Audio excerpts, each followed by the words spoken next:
വെളിച്ചം, ലൈറ്റ്. വെളിച്ചത്തെക്കുറിച്ചാണ് ഇനി കുറേ ദിവസങ്ങളിൽ കർത്താവ് പറയിപ്പിക്കാൻ ആഗ്രഹിക്കുന്നത്. വെളിച്ചത്തെക്കുറിച്ച് വളരെ ഡീറ്റെയിൽഡ് ആയിട്ടുള്ള ക്ലാസ്സുകൾ ഞാൻ പ്രേ ഗ്രൂപ്പിൽ എടുത്തിട്ടുണ്ട്. അത് ഇന്ന് പറയുന്ന വിഷയം എൻ്റെ ഹസ്ബൻഡ് ഡോക്ടർ ജേക്കബ് എഴുതിയ വചനത്തിൻ്റെ ആധാരമാക്കിയാണ്.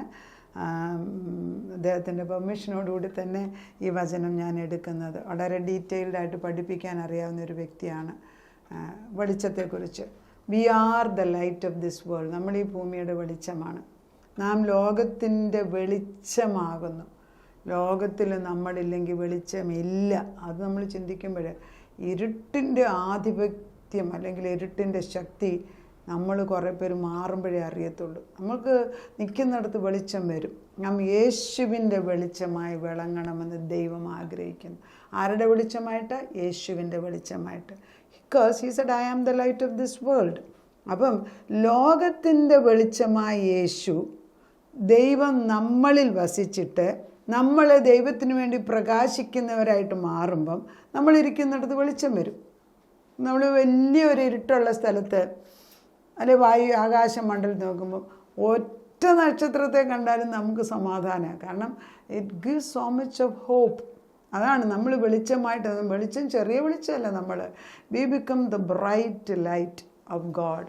അന്നിത് ഈ പ്രകാശം കത്താൻ തുടങ്ങിയാൽ പിന്നെ കിടത്തില്ല. അതിങ്ങനെ കത്തി കത്തി കത്തി ജ്വലിച്ചുകൊണ്ടേയിരിക്കും.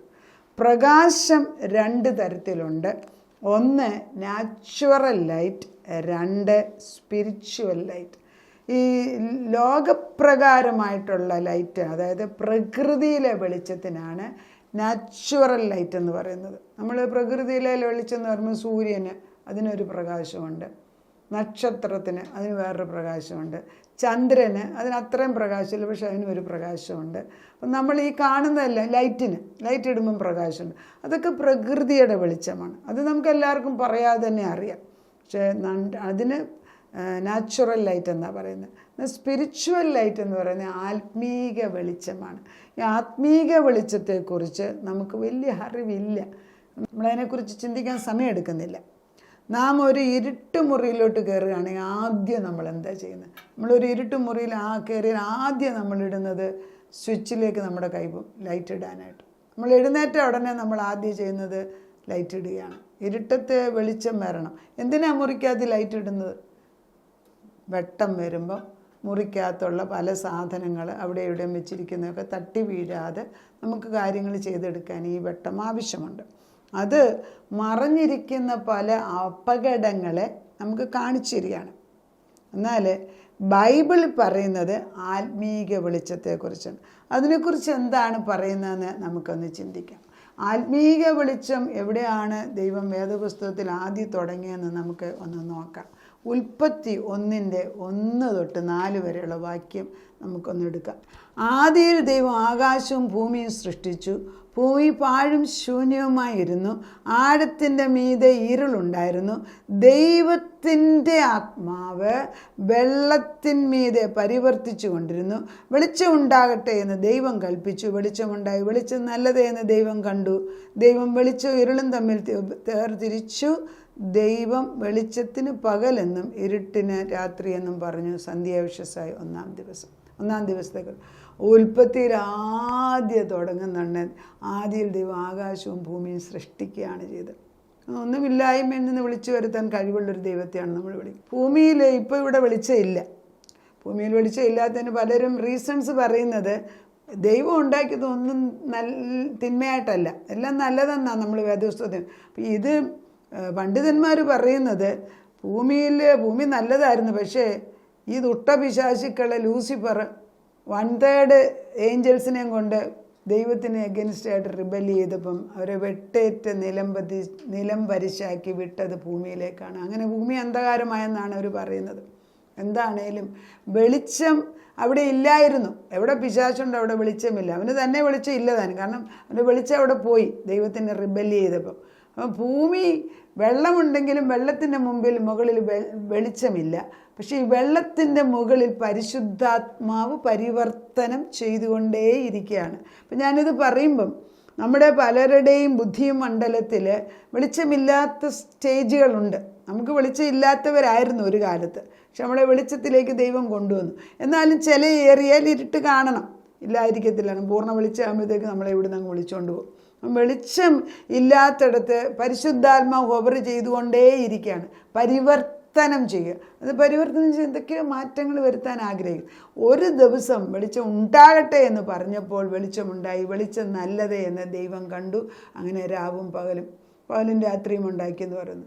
നമുക്ക് മനസ്സിലാക്കേണ്ടത്, ഇവിടെ ദൈവം സൂര്യനെയും ചന്ദ്രനെയും ഉണ്ടാക്കിയെന്ന് പറയുന്നില്ല. ദൈവം വെളിച്ചമെന്ന് പറഞ്ഞപ്പോൾ വെളിച്ചം തൻ്റെ ഉള്ളിൽ നിന്ന് പുറത്തോട്ട് വരികയാണ് ചെയ്തത്. അതാണ് സ്പിരിച്വൽ ലൈറ്റ്. അത് ദൈവം തന്നെയാണ്. ദൈവത്തിൻ്റെ വെളിച്ചം നമുക്ക് ഇമിറ്റേറ്റ് ചെയ്യാനൊക്കത്തില്ല. ആ വെളിച്ചം നിത്യ വെളിച്ചമാണ്. അതിനകത്ത് അതിന് വലിപ്പച്ചെറുപ്പമില്ല. അത് നല്ല തീ പോലെ കത്തി നിൽക്കുന്ന വെളിച്ചത്തിനകത്ത് അവിടെ ഇരുട്ടില്ല, അവിടെ നിഴലില്ല. അപ്പോൾ ആദ്യ വെളിച്ചത്തിനകത്തെക്കുറിച്ച് പറയുന്നത്, വെളിച്ചം ഉണ്ടാകട്ടെ എന്ന് കരുതിച്ചപ്പോൾ ആ ഉണ്ടായ വെളിച്ചം ദൈവത്തിൻ്റെ വെളിച്ചം തന്നെയാണ്. അപ്പോൾ പരിശുദ്ധാത്മാവ് ഹോവർ ചെയ്തു എങ്കിലും എക്സിക്യൂട്ടീവ് പവർ പരിശുദ്ധാത്മാവിനാണ് ചെയ്യുന്നത്. പക്ഷെ ദൈവം പറയുന്നിടം വരെ പരിശുദ്ധാത്മാവ് ഒന്നും ചെയ്തില്ല. ദൈവം വെളിച്ചം ഉണ്ടാകട്ടെ എന്ന് സംസാരിച്ചപ്പോൾ വെളിച്ചമുണ്ടായി, വെളിച്ചം നല്ലതായി. അങ്ങനെ വെളിച്ചത്തിന് ദൈവം 2 പേരിട്ട് കൊടുക്കുന്നു, പകല് രാത്രി. എന്നാൽ ഈ ഉൽപ്പത്തി തന്നെ 14-ാം വാക്യത്തിൽ നിന്ന് ഒന്നിൻ്റെ 14 ദൈവം രാവും പകലും തമ്മിൽ വേർതിരിക്കുന്നതാണ്. ദൈവം ആകാശവും ഭൂമിയും തമ്മിൽ, ആകാശത്തിൽ ദൈവം വെളിച്ചമുണ്ടാകട്ടെ. ഇപ്പോൾ ആകാശവിധാനം മുമ്പിൽ നിൽപ്പുണ്ട്, അവിടെ വെളിച്ചം ഉണ്ടാകട്ടെ എന്ന്. അപ്പോൾ അടയാളങ്ങളും കാലവും ദിവസം സംവത്സരം എന്നിവ തിരിച്ചറിയുവാനും ഉതകട്ടെ. ഭൂമിയെ പ്രകാശിപ്പാൻ ആകാശവിധാനത്തിൽ അവ വെളിച്ചങ്ങളായിരിക്കട്ടെ എന്ന് ദൈവം കൽപ്പിച്ചു.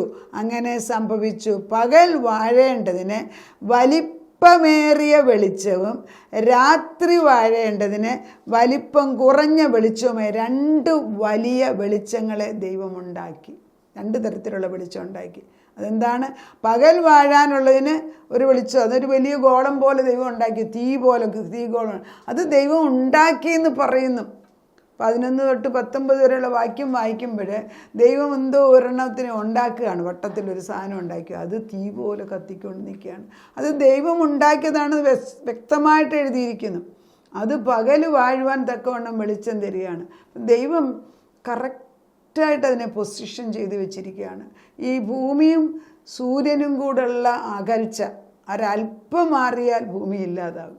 നമ്മുടെ ടെമ്പറേച്ചർ ആകും. ഇപ്പം തന്നെ നമുക്ക് ഈ ചൂട് സമയത്ത് നമുക്ക് സഹിക്കാൻ വയ്യാത്ത ചൂടാണ് നമ്മൾ പറയുന്നുണ്ട്. മനുഷ്യൻ ജീവിക്കാൻ വയ്യാത്ത സ്ഥിതി. അപ്പം ഇതേ ഭൂമി ഇതിന് നിൽക്കുന്ന അച്ചുതണ്ടെന്ന് പറയുന്നൊരു മനസ്സിൻ്റെ ഇമാജിനേഷനാണ്. അതിൽ നിന്ന് ഒരല്പം മാറിപ്പോയെങ്കിൽ, അല്ലെങ്കിൽ സൂര്യൻ അല്പം അടുത്ത് വന്നു പോയെങ്കിൽ ഭൂമിയില്ല, മനുഷ്യനില്ലാതാകും, നമ്മൾ കരിഞ്ഞു പോകും. നമ്മൾ എത്രയോ ക്ലിപ്തമായിട്ട് ഇതിൻ്റെ പുറകിൽ എത്രയോ ഇൻ്റലിജൻ്റായിട്ട് ദൈവം ഓരോ കാര്യങ്ങൾ സൃഷ്ടിച്ചു വെച്ചിരിക്കുന്നത്.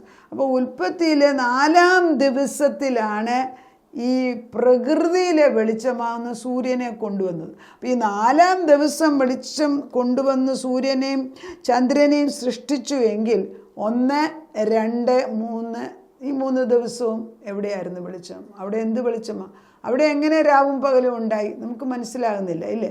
അവിടെയുള്ള വെളിച്ചം ദൈവ വെളിച്ചമായിരുന്നു. അത് എത്ര സമയമാണ് വെട്ടമെന്നും എത്ര സമയമാണ് ഇരുട്ടെന്നും നമുക്ക് പറഞ്ഞിട്ടില്ല, വേദപുസ്തകം പറഞ്ഞിട്ടില്ല.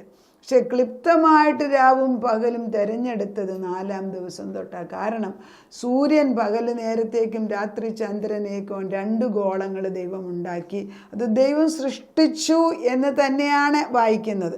കണ്ട, രാത്രി പകൽ വാഴേണ്ടതിന് വലിപ്പമേറിയ വെളിച്ചവും, സൂര്യൻ എന്നല്ല പകൽ വെളിച്ചവും, രാത്രി വാഴിന് വലിപ്പം കുറഞ്ഞ വെളിച്ചവുമായി 2 വലിയ വെളിച്ചങ്ങളെ ദൈവം ഉണ്ടാക്കി.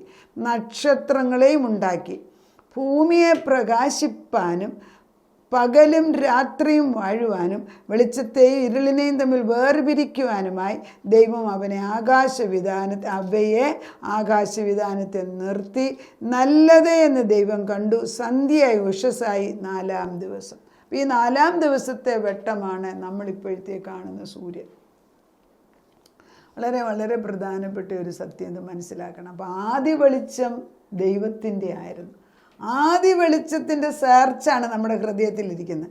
ഈ സൂര്യനെ നോക്കി വെച്ച് ദൈവത്തെ കാണാമെന്ന്, സൂര്യൻ്റെ പ്രകാശം, സൂര്യൻ ദൈവം സൃഷ്ടിച്ച വെറും ഒരു സൃഷ്ടിയാണ്. വെറും ഒരു സൃഷ്ടി മാത്രം. നമ്മൾ സൃഷ്ടി, അതായത് നമ്മൾ ഭൂമി മുഴുവനും വാഴാൻ സൃഷ്ടിച്ചവർ ഈ ഒരു സൃഷ്ടിയെ സ്തുതിക്കേണ്ട ആവശ്യമില്ല. സൃഷ്ടാവ് പുറയിലുണ്ടെന്ന് സെർച്ച് ചെയ്യുന്നവർക്കേ മനസ്സിലാകത്തുള്ളൂ. ഈ ആവർത്തന പുസ്തകം 4:19 ഒരു വാക്യമാണ്. ആവർത്തന പുസ്തകം 4:19. അതുകൊണ്ട് നിങ്ങൾ ആണിൻ്റെയെങ്കിലും പെണ്ണിൻ്റെയെങ്കിലും സാദൃശ്യമോ, ഭൂമിയിലുള്ള യാതൊരു മൃഗത്തിൻ്റെയും സാദൃശ്യമോ, ആകാശത്ത് പറക്കുന്ന യാതൊരു പക്ഷികളുടെയും സാദൃശ്യമോ, ഭൂമിയിലുള്ള യാതൊരു ഇഴജാതികളുടെ സാദൃശ്യമോ, ഭൂമിക്ക് കീഴെ വെള്ളത്തിലുള്ള യാതൊരു മത്സ്യത്തിൻ്റെയും സാദൃശ്യമോ, ഇങ്ങനെ യാതൊന്നിൻ്റെയും പ്രതിമയായ വിഗ്രഹം ഉണ്ടാക്കി വഷളത്വം പ്രവർത്തിക്കരുത്. അതിൻ്റെ ഒന്നും വിഗ്രഹം വേണ്ടെന്ന് ആവർത്തന പുസ്തകത്തിൽ വ്യക്തമാണ്. ഇതൊക്കെ എത്ര പേർക്ക് അറിയാം? നമ്മൾ പല സാധനങ്ങളും വീട്ടിൽ വാങ്ങിച്ച് കയറ്റി വെക്കുന്നുണ്ട്. ഇതെല്ലാം കർത്താവിൻ്റെ കൽപ്പന. ആവർത്തന പുസ്തകം 4 മുഴുവനും അങ്ങനെയാണ്. യാതൊരു മത്സ്യത്തിൻ്റെയും സാദൃശ്യം, ഇങ്ങനെ യാതൊന്നിൻ്റെയും പ്രതിമയായ വിഗ്രഹം ഉണ്ടാക്കി വഷളത്വം പ്രവർത്തിക്കുക. നീ ആകാശ സൈന്യമായ, അപ്പോൾ ആകാശത്തിലൊരു സൈന്യം ദൈവം നിർമ്മിച്ചെന്നുണ്ട്. ആകാശ സൈന്യമായ സൂര്യനെയും ചന്ദ്രനെയും നക്ഷത്രങ്ങളെയും നോക്കിക്കാണുമ്പോൾ അവയെ നമസ്കരിപ്പാനും സേവിപ്പാനും വശീകരിക്കപ്പെടരുത്. സൂര്യനെയും ചന്ദ്രനെയും നോക്കിയിട്ട് ഇതാണെൻ്റെ പ്രകാശമെന്ന് നീ സംശയിക്കല്ലേ, അതിന് വശീകരണം. അപ്പം അതിനൊരു ശക്തിയുണ്ട്. അതിന് നീ വശീകരിക്കപ്പെടരുത്. അവയെ നിൻ്റെ ദൈവമായ യഹോവ ആകാശത്തിൻ കീഴങ്ങുമുള്ള സർവ്വജാതികൾക്കും പങ്കിട്ട് കൊടുത്തിരിക്കുന്നു. ജാതികൾക്ക് ഇപ്പോൾ പങ്കിട്ട് കൊടുത്തിരിക്കുക. അബ്രഹാം തൻ്റെ വാഗ്ദത്ത സന്തതിയായ ഇസഹാക്കിനെ തൻ്റെ വലിയ അനുഗ്രഹങ്ങളെല്ലാം വെച്ച് തൻ്റെ കൂടെ ഉണ്ടാകുന്ന, അല്ലെങ്കിൽ വെപ്പാട്ടികളിൽ കൂടെ ഉണ്ടായ മക്കൾക്ക് സാധനങ്ങൾ കൊടുത്തിട്ട് പറഞ്ഞു വിട്ടു എന്ന് പറയുന്നുണ്ട്. അവൻ പിന്നെ അബ്രഹാമിൻ്റെ യഥാർത്ഥ അവകാശികളാക്കി ദൈവം കണ്ടില്ല. സ്വർഗത്തിൻ്റെ ആത്മീയ ഒരനുഗ്രഹം അവർക്ക് കിട്ടിയില്ല. അതുപോലെ തന്നെയാണ് ഭൂമിയിൽ സൃഷ്ടിച്ച സൂര്യനെയും ചന്ദ്രനെയും നക്ഷത്രങ്ങളെയൊക്കെ ഒരു സൈന്യമായിട്ടാണ് ഇവിടെ പറയുന്നത്. അതിൻ്റെ ഒന്നും വശീകരണത്തിൽ നീ അടങ്ങിപ്പോകരുത്. ഇതിന് ഇത്ര ശക്തിയുണ്ടല്ലോ, ഇത് വലിയതാണല്ലോ എന്നും പറഞ്ഞ് നീ അതിൻ്റെ പുറകെ പോകരുത്. പക്ഷേ അത് ജാതികൾക്ക് ദൈവം വിട്ടുകൊടുത്തിരിക്കുന്നു. അപ്പോൾ ദൈവത്തിന് മുമ്പിൽ ദൈവത്തെ അറിയാവുന്നവരെ ദൈവമക്കളെന്നും മറ്റവരെ എല്ലാം ജാതിയെന്നുമാണ് വേദപുസ്തകത്തിൽ ഡിഫൈൻ ചെയ്തിരിക്കുന്നത്. നിങ്ങളെയോ ഇന്നുള്ളതുപോലെ തനിക്ക് അവകാശ ജനമായിരിക്കേണ്ടതിന്, ആർക്ക്? ദൈവത്തിന്. നിങ്ങളെ ഇന്നുള്ളതുപോലെ തനിക്ക് ഞാൻ ദൈവത്തിൻ്റെ അവകാശിയാണ്. അവകാശം നിനക്ക് മാത്രമാണ്. അവകാശിയാകേണ്ടത് യാക്കോബ തിരഞ്ഞെടുത്ത് നിങ്ങളെ മിസ്രയീം എന്ന ഇരുമ്പുലയിൽ നിന്ന് പുറപ്പെടുവിച്ചു കൊണ്ടുവന്നിരിക്കുന്നു. അപ്പം നമ്മളോട് ദൈവം പറയുന്നത്, ഈ വിഗ്രഹങ്ങളെ ഒന്നും നമ്മൾ ആശ്രയിക്കരുത്. ഇതെല്ലാം ജാതികൾക്ക് കൊടുത്തിരിക്കുന്ന. നമ്മൾ സൃഷ്ടിച്ച ദൈവം, സൃഷ്ടാവാം ദൈവം സൃഷ്ടിച്ച യാതൊന്നിനെയും മക്കൾ ആരാധിക്കാൻ ഇഷ്ടപ്പെടുന്നില്ല. ബാക്കിയുള്ളവർ ആരാധിച്ചോട്ടെന്ന് ദൈവം പറയുന്നു. വളരെ ഇറ്റ്സ് വെരി ഇമ്പോർട്ടൻ്റ് ഇല്ല? നമ്മളൊക്കെ വീട്ടിൽ എങ്ങനെ അത് സിമ്പിളായിട്ട് പറയുന്നത്. ഇപ്പം എനിക്കറിയാം, എൻ്റെ ജീവിതത്തിൽ ഞാൻ കൊച്ചായിരുന്നപ്പോൾ എൻ്റെ ഗ്രാൻഡ് ഫാദറിൻ്റെ കൂടെയുണ്ട്. എൻ്റെ ഗ്രാൻഡ് ഫാദർ എന്നെ ഒത്തിരി ഇൻഫ്ലുവൻസ് ചെയ്ത വ്യക്തിയാണ്. എൻ്റെ ജീവിതത്തിൽ ഏതാണ് നല്ലത് തിരഞ്ഞെടുക്കേണ്ടതെന്ന് ഒട്ടുമുക്കാലും തീരുമാനം എടുപ്പിച്ച ഒരു വ്യക്തി വല്യപ്പച്ചനാണ്. കാരണം ആ വല്യപ്പച്ചൻ എന്നെ നേർവഴിക്ക് തന്നെ കൊണ്ടുവന്ന് നിർത്തണമെന്ന് ആഗ്രഹിച്ചു. ബാക്കിയുള്ള ആളുകൾ എന്നെ കാണിച്ചാലും അപ്പച്ചനത് പ്രശ്നമാണ്. പക്ഷെ ഞാൻ എന്തെങ്കിലും ഒരു മീനെ ചെന്ന് പിടിക്കുകയോ ഒരു മത്തിയെടുത്ത് കൈയടിക്കുകയോ എന്നെ വഴക്ക് പറയും. ഞാനൊരു വസ്ത്രം മാറിയത് ശരിയായാലും വസ്ത്രം മുഷിഞ്ഞാണ് അപ്പച്ചൻ മാറാൻ പറയും. എന്നെ മാറ്റി നിർത്തി പല പേപ്പറുകൾ കാണിച്ച് വെച്ച് അപ്പച്ചന് ഇഷ്ടമുള്ള ജഡ്ജസിൻ്റെയും വക്കീലന്മാരുടെയും, അങ്ങനെ അന്ന് ജഡ്ജിയായ ലോയറായതിൻ്റെ റീസൺ അതാണ്. അങ്ങനെ കാണിച്ചു തരും. ഇവരൊക്കെ വലിയ ആളുകളാണ്, ഇവർ വലിയ ആളുകളാണെന്ന് കാണിച്ചു തരും. അപ്പം നമ്മൾ എൻ്റെ വല്യപ്പച്ചന് അപ്പച്ചൻ ആഗ്രഹിച്ചത് മാത്രമേ ചിന്തിക്കാവൂ, അതിൽ നിൽക്കണമെന്ന് ആഗ്രഹിച്ചെങ്കിൽ സർവശക്തനായ ദൈവം തൻ്റെ മക്കളായിട്ട് തിരഞ്ഞെടുക്കുന്ന നമ്മൾ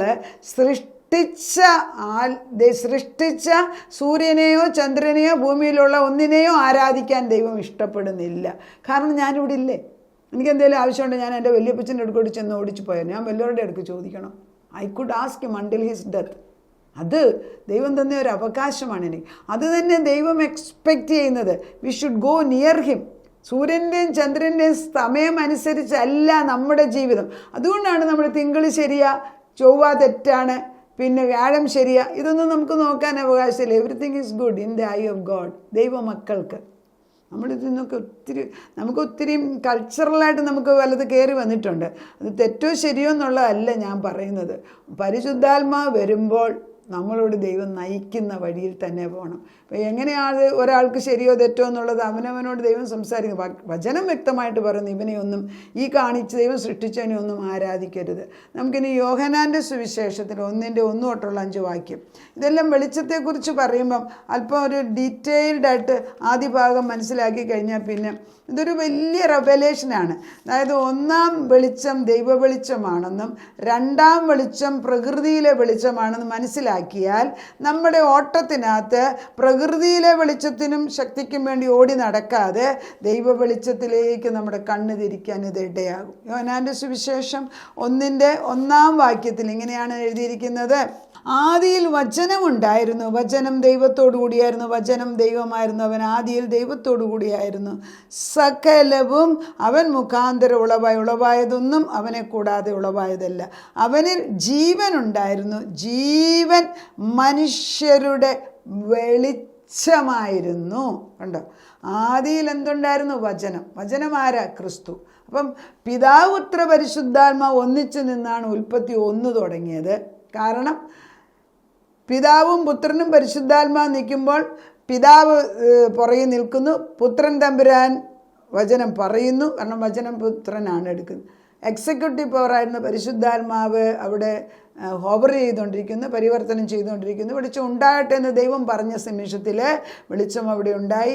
പിതാവാം ദൈവത്തിൽ നിന്നും പുത്രനാം ദൈവത്തിൽ നിന്നും പരിശുദ്ധാത്മാ ദൈവത്തിൽ ഒന്നിച്ച് വെളിച്ചം ഭൂമിയിലേക്ക് ആ ആദി വെളിച്ചത്തെയാണ് നമ്മൾ ആരാധിക്കേണ്ടത്. ആദി വെളിച്ചം.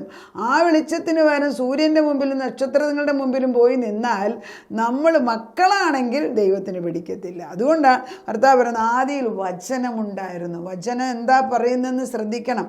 ഇതൊക്കെ ഞാൻ പറയുമ്പോൾ നിങ്ങൾ വിചാരിക്കും ക്രിസ്ത്യാനികൾക്ക് മാത്രമേ അറിയാം. അല്ലല്ല, പുരാണങ്ങൾ അല്ലെങ്കിൽ വേദങ്ങൾ പഠിച്ചവർക്ക് ഈ സത്യങ്ങൾ അറിയാം. അവർ പറഞ്ഞാൽ ആരും ഇപ്പം കേൾക്കത്തില്ല, ഇതുകൊണ്ടായിരിക്കണം പറയാതെ. പക്ഷേ it's all written in every original books of the belief. ഹിന്ദുക്കൾക്കറിയാം, പിന്നെ യഹൂദനറിയാം, ക്രിസ്ത്യാനിക്കറിയാം, മുസ്ലിങ്ങൾക്കും അറിയാം. ആദ്യ വെളിച്ചം ദൈവമാണ്. ആദ്യ വെളിച്ചം ദൈവം. അത് നമ്മൾ മനസ്സിലാക്കും. ആദിയിൽ വചനം ഉണ്ടായിരുന്നു, വചനം ദൈവത്തോടുകൂടി, വചനം ദൈവമായിരുന്നു, അവൻ ആദിയിൽ ദൈവത്തോടു കൂടെ ആയിരുന്നു. ആ ദൈവത്തോടു കൂടെ ആരാ? യേശു. സകലതും ക്രിസ്തു മുഖാന്തരം ഉളവായതൊന്നും അവനെ കൂടാതെ, യേശു കൂടാതെ ഒന്നും ഉളവായിട്ടില്ല. അവനിൽ യേശുവിൽ ജീവൻ ഉണ്ടായിരുന്നു, ജീവൻ മനുഷ്യരുടെ വെളിച്ചം. ഈ ജീവൻ എന്ന് പറയുന്നത് നിത്യജീവനാണ്. ഈ നിത്യജീവന്റെ വെളിച്ചം ക്രിസ്തുവാണ്. അത് മാറില്ല, അത് മാറിപ്പോയില്ല. അത് മാറിയാൽ നമുക്ക് നടക്കാനൊക്കത്തില്ല, ജീവിക്കാനൊക്കത്തില്ല.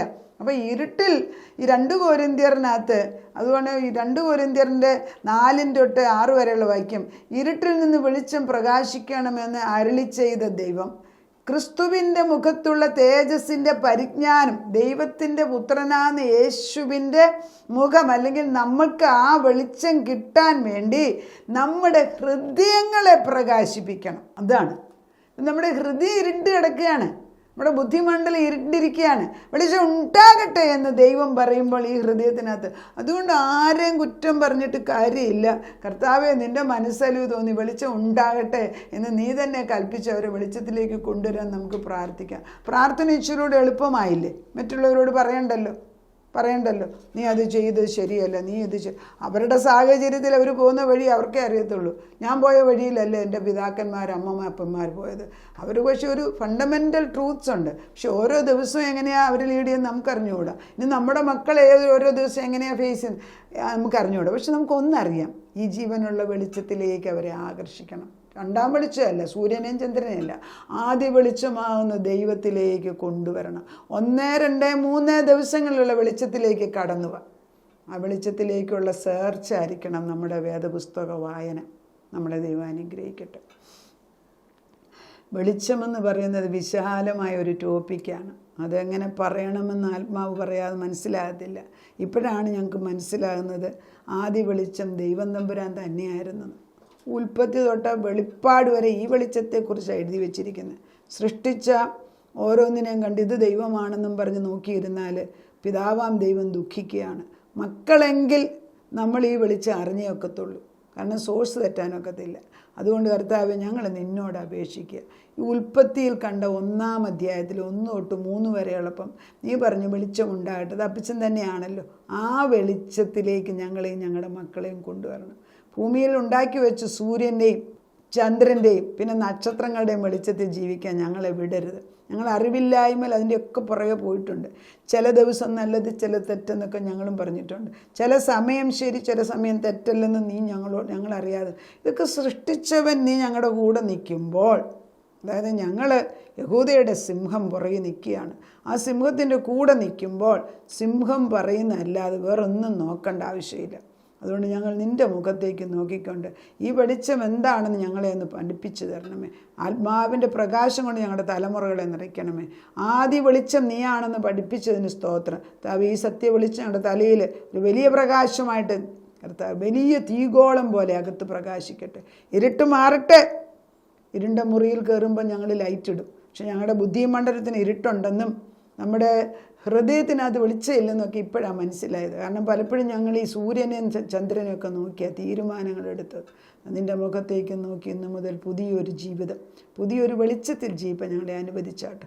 അവിടുന്ന് അത് ചെയ്യുന്നതിനാൽ സ്തോത്രം. പ്രാർത്ഥന കേട്ട് ഉത്തരം തന്ന ദൈവത്തിന് നന്ദി. യേശു ക്രിസ്തുവിൻ്റെ പുണ്യനാമത്തിൽ തന്നെ ആമേൻ.